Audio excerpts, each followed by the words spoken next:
ఉంటా తోసుంటా, నాకేం పెట్టావు నువ్వేమి ఇచ్చావు, ఇదే గొడవ. ఎందుకు అవుతుంది గమనించండి. ఇది నేను జోక్గా చెప్పినా చలోక్తిగా చెప్పినా తీవ్రంగా ఆలోచించి ఎందుకు ఇలా అవుతుంది.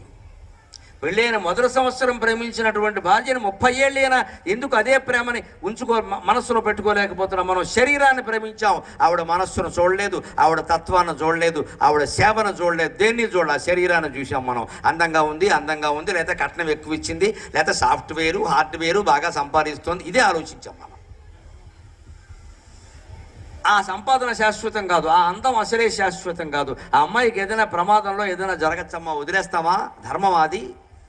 ఖచ్చితంగా మన హిందూ ధర్మం ప్రకారం ఇందాక కాళిదాసు భార్య ఏం చేసిందండి, అతను ఏదైనా సరే చదువు రాకపోయినా సరే అతనే తన భర్త అని భావించి అమ్మవారిని ఆశ్రయించి చదువు వచ్చేలా చేసుకుంది. కానీ చదువు రాదు కాబట్టి విడాకులు ఇస్తానని చెప్పలేదండి. అటువంటి విద్యాధరులు లాంటి స్త్రీలు తయారవ్వాలమ్మా. మన ఆశయం అది, మన ఆలోచన అది.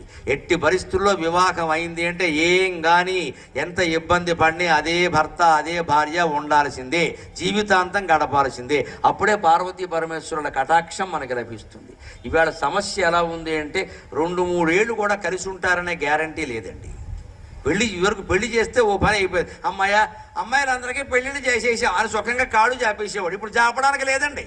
2 ఏళ్ళది అమ్మాయిలు మళ్ళీ రిటర్న్ బ్యాక్ వెనక్కి. ఏంటంటే నాకు కుదరదు, నేను ఉండను, అంతే. ఇప్పుడు ఏం చేయాలమ్మా? ఒక పెళ్లి చేయడమే కష్టమైంది, 2వ పెళ్లి ఎవడు చేస్తాడు? అలాగే ఆవిడని చేసుకోమన్నాం అనుకో, ఎవరిని చూసుకుంటుందో తెలియదు, కొంపలు అంటుకుపోతాయి. ఇప్పుడు తల్లిదండ్రులు ఏమవ్వాలి? అమ్మాయిని సమర్థించలేరు, సమర్థించకుండా ఉండలేరు.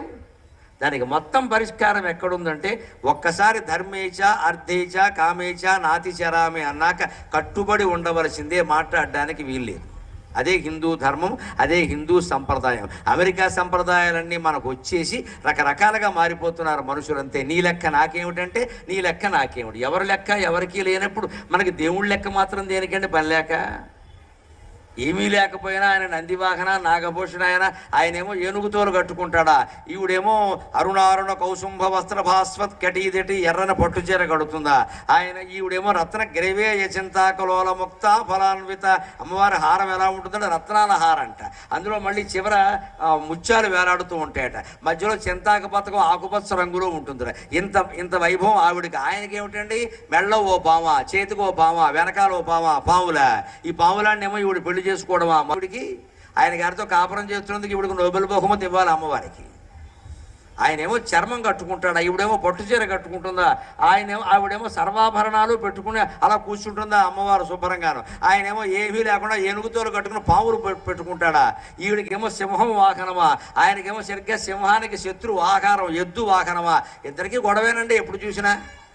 మరి వాహనాల సైతం గొడవే కదా. పైగా ఆయన ఉండేదేమో శ్మశానం. కావాలంటే ఆయన ఏమంటాడు, ఇల్లు కొనమంటే శ్మశానంలో ఖాళీగా ఉంది దా అంటాడు ఆయన. ఆయనకి శ్మశానం అంటే ఇష్టం. మరి ఇల్లు కొనమంటే ఎక్కడైనా హైదరాబాద్ అబిడ్స్లో కొనాలి కానీ శ్మశానంలో కొంటానంటే అలాగే. ఆయన ఏమంటాడు, నాకు శ్మశానమే ఇష్టం, నాకు శ్మశానమే ఇష్టం. ఎందుకంటే శ్మశానం ఇష్టం? అపార్థం చేసుకోకూడదు భగవంతుణ్ణి. శివుడు శ్మశానాన్ని రుద్రభూమి అంటారు. ఎందుకు శివుడికి శ్మశానం ఇష్టమో తెలుసా? శ్మశానంలో ఎందుకుంటాడో తెలుసా? కాళహస్తి వెళ్ళండి మీరు. శ్మశానవాసీ భగవాన్ కాళహస్తీశ్వర శివక అని ద్వారం మీద రాసి ఉంటుంది. కాళహస్తీశ్వరుడు ఈ ఆలయంలో ఊరికే మీ దర్శనం కోసం ఉన్నాడంతే. నిజానికి ఈయన ఉన్నది శ్మశానంలో. దేవుడు శ్మశానంలో ఉండడం ఏంటండి? ఎందుకుంటాడు? ఏ జీవి అయినా ఖచ్చితంగా చిట్ట చివరికి దారి తప్పకుండా ట్రాఫిక్ జామ్ అయినా సరే వెళ్ళేది శ్మశానానికే. దారి తప్పకుండా. అక్కడ రూట్ ఎవరిని అడగక్కర్లేదు. శ్మశానానికి వెళ్ళేవాళ్ళు ఎవరిని శ్మశానం ఎక్కడ అడగరు, తెలుస్తుంది. ఖచ్చితంగా ఆడ మగ తేడా లేకుండా, పెద్ద చిన్న తేడా లేకుండా వెళ్ళేది శ్మశానానికే. అక్కడ వీళ్ళు వెళ్ళేసరికే శివుడు సిద్ధంగా ఉంటాడట. ఉండి ఏం చేస్తాడట, మాయ బంధములని ఖాయమయ్యనుగా అదే సాగుతోడ వదలి రావదేమి. అదే భావన కలిగి నేను ఇష్టదైవం అనే పుస్తకంలో పద్యం రాశాను శివుడి మీద. నువ్వు శ్మశానంలో ఎందుకుంటాయో నాకు అర్థమైందయ్యా. మాయ బంధములని ఖాయమయ్యనుగా అదే రావదేమి, మాయ బంధములని ఖాయమయ్యనుగా అదే సాగుతోడ వదలి రావదేమి. నీవు నన్ను చేర నిలుచుంటి నేనని, నీవు నన్ను చేర నిలుచుంటి నేనని శవము చేరి శివుడు పల్కు. అక్కడ శ్మశానంలో దహనం అయిపోతుంటే గరుడ పురాణంలో ఉండే విషయం అండి. దహనం అవుతుంటే ఏం జరుగుతుందో తెలుసా? పంచప్రాణాలు పోవు. మనిషి పోగానే ఒక్క ప్రాణమే పోతుంది. 4 ఉంటాయి, దేహంలో ఉంటాయి. ఇంకా వైద్యం చేస్తే బతుకుతాడు, చెయ్యొచ్చు, పర్వాలేదు. సాధారణంగా జరగదు, కానీ అవకాశం ఉంది. పోయిన చోట ఒక్క ప్రాణమే పోతుంది. పోయిన శవాన్ని కింద పడుకోబెడతాను చూడండి, వేరే చోట మంచం నుంచి దించి అక్కడ 2వ ప్రాణం పోతుంది.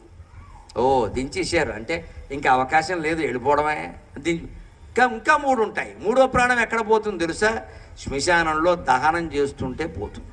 అప్పుడే 4, 5 కూడా బయటికి వెళ్ళిపోతాయి దహనం అవుతుంటే. అప్పుడు ఆ 3 ప్రాణాలకి అర్థం అవుతుంది, కాలిపోతుంది, ఇంక ఉండే మనకు ఉపయోగం లేదు అని 3 వాయువులు బయటికి వెడతాయి. ఒక వాయువు బయట నిలబడి అనుకుంటుంది, ఇదేమిటి నా శరీరం, ఇది నా శరీరం దహనమైపోతుంది, నాకు ఆ వేడి తెలియట్లేదు, అది కాలిపోతుంది, కన్న కొడుకు పెద్ద కొడుకు కాల్చేస్తున్నాడు, నాకేం తెలియట్లేదు అంటే, అయ్య బాబోయ్ ఇది నేను కాదనమాట. మాయామేయ జగంబు నిత్యమని సంభావించి మోహంబునన్. ప్రతి వ్యక్తికి బలిజేపల్లి వారి హరిశ్చంద్ర పద్యం గుర్తొచ్చి తీరుతుందమ్మా. కర్మ కాలిపోయింది, మనస్సులో భావించాలి తప్ప శరీరం లేదు, ఏం చేస్తాం? మాయామేయ జగంబు నిత్యమని సంభావించి మోహంబునన్ నా ఇల్లాలని నా కుమారుడని ప్రాణంబుండునందాక ఎంతో అల్లాడిన ఈ శరీరము ఇప్పుడు ఇందున్ కట్టెలంగాలుచో ఆ ఇల్లాలును రాదు పుత్రుడును తోడై రాడు తప్పింపగా అని ప్రతి ప్రాణి ఏడుస్తాడు. దీనికి ఆడ మగ భేదం లేదు, పేద గొప్ప అనే భేదం లేదు, ఏ భేదము లేదండి. పండితుడా పామరుడా అనే భేదం లేదు, అందరూ ఏడవలసిందే. ఆ ఏడుపేదో ముందే ఏడవచ్చు కదా. శరీరం ఉండగానే ఆ విషయం గ్రహించవచ్చు కదా. చచ్చినా గ్రహించమండి. ఇదే నేను అని బళ్ళో పిల్లాడిని పిలవగానే లేచి హాజరు పలికినట్టుగా మాటికి నేను అనగానే దిక్కుమాలిన శరీరం లేస్తూ ఉంటుంది. ఇక్కడ